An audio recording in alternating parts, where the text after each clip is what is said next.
د بیبي خدیجه نندارتون د اتاویا تړونو په لاسلیک کېدو پای ته ورسېد. سلام درنو لیدونکو، ستړي مه شئ.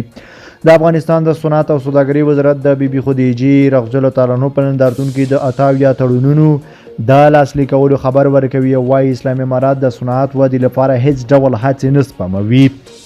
د خدیجې رضی الله تعالی عنها ملي او نړیوال نندارتون چې د 7 ورځو لپاره جوړ شوی و، له ټول هیواد کې له 800 ډیرو ښځو ګډون کړی و.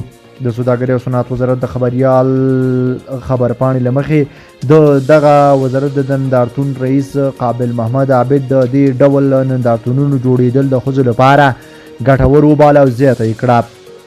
اسلامي امارت د صنعت د ودې او معرفي لپاره هیڅ ډول هڅه نه سپموي. سرچینې څرګنده کړه د افغانستان د ښځو د سوداګرۍ او صنعت خونې رئیس چې سلما یوسفي ویلي د اتاویا تړونونو لاسلیک کېدل د هیواد د ولایتونو ترمنځ د کمربند جوړېدل، د ښځینه متشبثینو ترمنځ د سوداګریزو تجربو تبادله، د تولید سټنډرډونو لوړولو زده کړه، د ښځو محصولاتو لپاره بازار موندنه او د هیواد په کچه د متشبثینو ښځو ستونزو د حل په موخه د کمیسیون جوړېدل د یاد نندارتون لاسته راوړنې دي.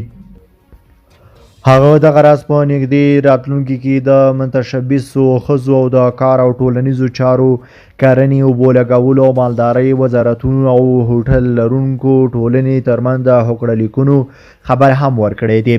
د یاد وزارت د نړیوالې سوداګرۍ عمومي رئیس احمد زبیر دین فرور وویلې د ښځو یاد ځانګړی نندارتون د هیواد په تاریخ کې بې ساري و.